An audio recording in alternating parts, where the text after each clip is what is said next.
Buenos días, hoy vamos a hablar de la anatomía de la pared torácica. Mi nombre es Amadeo Sánchez Andía, soy jefe de trabajos prácticos de la segunda cátedra de anatomía de la Facultad de Medicina de la Universidad de Buenos Aires. Queremos que al finalizar este video usted pueda diferenciar la pared torácica de la caja torácica, identificar los elementos que constituyen la pared torácica y reconocer sus características principales. Valorar la importancia del conocimiento anatómico en el éxito de los procedimientos diagnósticos y terapéuticos. Vamos a hablar del concepto de pared torácica y caja torácica y de los elementos óseos, musculares, vasculares, nerviosos que ocupan la región. Y vamos a agregar ejemplos de aplicación en la práctica médica. El tórax es la parte del cuerpo que se ubica entre el cuello y el abdomen. La pared torácica incluye la piel, el tejido celular subcutáneo, los músculos, el esqueleto osteocartilaginoso y la fascia endotorácica.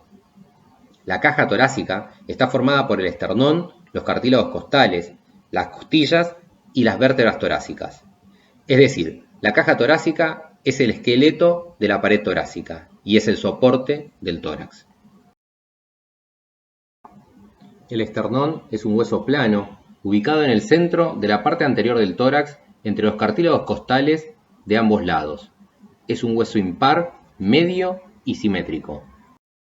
Se divide en tres partes: la parte superior o mango, la parte media o cuerpo y la parte inferior o apófisis sifoide. El mango o manubrio se articula con la clavícula y el primer cartílago costal. Forma con el cuerpo, al nivel de la inserción del segundo cartílago costal, el ángulo esternal o ángulo de Lewis.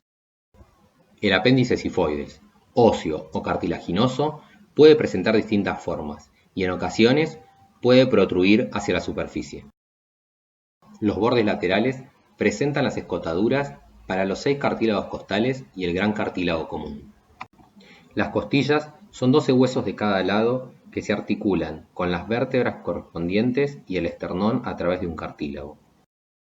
Son huesos planos, alargados, pares, laterales y asimétricos, y se clasifican como verdaderas y falsas. Las 7 costillas verdaderas se articulan con el esternón a través de un cartílago propio. Las costillas falsas se articulan a través de un cartílago común, como la octava, novena y décima, o no se articulan con el esternón, como la onceava y doceava costillas, también llamadas costillas flotantes. Completan el esqueleto de la caja torácica las vértebras que fueron estudiadas en el módulo de locomotor. Si bien todas las costillas son diferentes, presentan características comunes entre sí. En un extremo está la cabeza, que se articula con el cuerpo de la vértebra correspondiente y el suprayacente, a través de 2 carillas articulares separadas por una cresta que coincide con el disco intervertebral. La onceava y doceava costilla presentan una sola carilla articular. El cuello une la cabeza con el tubérculo, y en el tubérculo se encuentra la carilla articular para la apófisis transversa de la vértebra torácica correspondiente. El cuerpo de las costillas presenta una cara superficial rugosa y convexa, y una cara profunda, lisa y cóncava. En la primera costilla se encuentra el tubérculo del músculo escaleno anterior o tubérculo de Lisfranc, que se relaciona con los vasos subclavios. La vena pasa por delante, la arteria pasa por detrás. El cuerpo de la segunda costilla presenta como característica la tuberosidad para el músculo serrato anterior. El extremo anterior de las costillas se continúa con los cartílagos costales, excepto en la onceava y doceava costilla. Los músculos del tórax son múltiples y algunos de ellos se comparten con otras regiones, como la nuca, la cintura escapular del miembro superior y la región lumbar. A los músculos estudiados en la región dorsal deberíamos agregar los pectorales y el subclavio en la cara anterior del tórax y el serrato anterior en su cara lateral. En esta clase vamos a hablar de los músculos intercostales, los elevadores de las costillas, los subcostales, el transverso torácico y el diafragma. Los músculos intercostales son 3. El más superficial es el externo, luego se ubica el interno o medio y por último el íntimo o interno. Todos son inervados por los nervios intercostales. Se insertan en los bordes inferior y superior de cada espacio intercostal. Los 3 participan en la inspiración y los 2 más profundos también en la expiración. El intercostal externo es de aspecto muscular hacia la articulación costovertebral y se continúa como una membrana hacia anterior. El intercostal interno es de aspecto muscular en su parte anterior y se propaga en forma de membrana hacia atrás. El músculo íntimo, desdoblamiento profundo del músculo interno, se presenta como músculo en la parte media del espacio intercostal. Los vasos y nervios intercostales transcurren en relación al borde inferior de cada costilla. Vamos a retomar esta información al momento de hablar de aplicaciones clínicas. Los músculos elevadores de las costillas o supracostales se insertan en las apófisis transversas de la séptima cervical y las siguientes 11 vértebras dorsales hacia el borde superior y la cara externa de la costilla subyacente. Estos músculos participan en la inspiración. Los músculos infracostales o subcostales, que no se ven en la imagen, son músculos rudimentarios que se sitúan entre la pleura parietal y los músculos intercostales internos. El músculo transverso torácico o triangular del esternón se inserta en la cara posterior del esternón y apéndice sifoides hacia el tercero, cuarto, quinto y sexto cartílago costal. Participa en la expiración. Estos 3 músculos están inervados por los nervios intercostales. El diafragma es un músculo impar, plano, delgado, ancho y asimétrico. Está formado por un centro frénico en el medio de aspecto tendinoso, del cual emergen fibras musculares hacia la periferia, en 3 grupos: esternal, condrocostal y lumbar. Entre estos fascículos hay áreas de debilidad donde protruyen distinto tipo de hernias. Por detrás del esternón, entre los fascículos musculares, se producen las hernias de Larry, y entre los fascículos costales y los fascículos lumbares se presenta la hernia de Bogdan-Leeg. El diafragma divide el tórax del abdomen. Sin embargo, algunas estructuras están en las 2 cavidades. La vena cava inferior perfora el centro frénico. El esófago atraviesa el pilar derecho del diafragma y la aorta pasa del tórax al abdomen entre los fascículos lumbares y la columna. Las inserciones distales del diafragma forman un surco circunferencial conocido como seno costofrénico.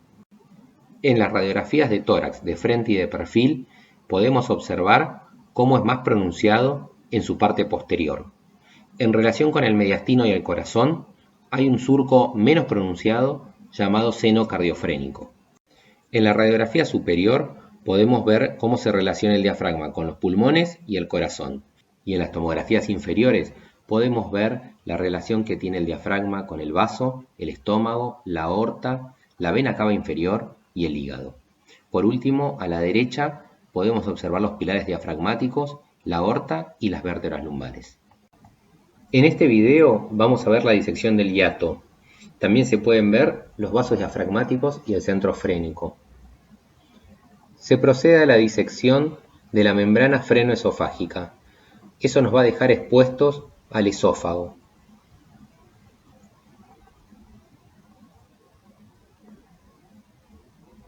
La pinza toma la parte derecha del pilar derecho y ella empieza a exponerse el esófago y el nervio neumogástrico a la izquierda de la pantalla. La irrigación del diafragma proviene desde el tórax, de la arteria torácica interna y directamente desde la aorta torácica. En la parte abdominal, por las diafragmáticas inferiores, ramas de la aorta abdominal. El drenaje venoso, generalmente por las intercostales, tributa en la vena cava superior. La inervación está dada por los nervios frénicos y los 6 últimos intercostales de cada lado. Las arterias que irrigan la pared torácica son la subclavia, la axilar y la aorta. Las 2 primeras intercostales posteriores son ramas de la arteria costocervical proveniente de la subclavia. De la tercera a la 11ª intercostal posterior, incluyendo la subcostal que correspondería a la 12ª costilla, provienen de la aorta directamente. Estas intercostales posteriores se anastomosan con las anteriores que provienen de la torácica interna. rama de la subclavia. La circulación venosa, como siempre en paralelo pero en sentido contrario, está compuesta por las venas intercostales posteriores que se anastomosan con las venas intercostales anteriores, tributarias de la vena torácica interna. Las venas intercostales posteriores, que corresponden al primer espacio intercostal, drenan en la vena brachiocefálica. Las que corresponden al segundo y tercer espacio intercostal drenan en la vena intercostal superior de ambos lados. La diferencia de ambas venas intercostales superiores radica en que la derecha drena en el laácigos y la izquierda en la vena brachiocefálica izquierda. Por último, las que corresponden al cuarto espacio intercostal hacia abajo drenan directamente en el sistema ácigos. La linfa circula por los nodos linfáticos parietales. Estos son intercostales, paraesternales y frénicos superiores. Los sitios de drenaje pueden ser la cisterna de Kilo, el conducto torácico o el conducto linfático derecho. Los nervios intercostales llevan información motora a los músculos de la caja torácica y reciben información sensitiva de la piel del tórax y del abdomen. El primer nervio intercostal lleva además información simpática para la musculatura intrínseca del ojo.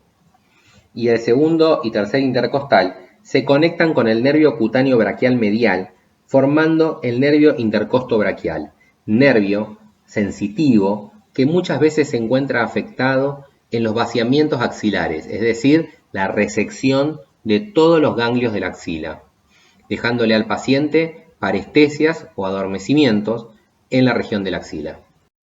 Pasemos ahora a algunos ejemplos de la práctica médica. En la toracocentesis o punción pleural, se debe elegir el sitio de ingreso por ecografía o tomografía de ser posible, y se debe tener en cuenta que siempre la aguja debe ingresar por el borde superior de la costilla. De esa manera, queremos evitar la lesión de los vasos y nervios intercostales. En el caso del drenaje o avenamiento pleural, el tubo debe ingresar siempre por el borde superior de la costilla y, de ser posible, por detrás del pectoral mayor y por delante del dorsal ancho. De esta manera buscamos minimizar el traumatismo muscular y reducir el dolor en el paciente. En la punción guiada por tomografía se combinan medidas exactas tomadas en la anatomía de las imágenes con marcas dibujadas en la piel del paciente, y de esta manera se dirige con precisión una aguja al centro de la imagen o estructura que queremos biopsiar. Por último, vamos a presentar un caso clínico. Un paciente de 65 años ingresa a guardia por dolor torácico intenso y disnea o falta de aire, luego de haber sufrido una caída. En el examen físico presenta respiración paradojal, es decir, mientras la mayor parte de la caja torácica se expande durante la inspiración, el segmento afectado se contrae o colapsa durante la misma.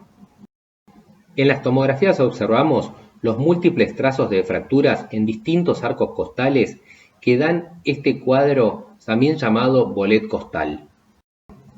El manejo inicial de estos pacientes es con asistencia respiratoria mecánica o, en otras palabras, conectarlo a un respirador.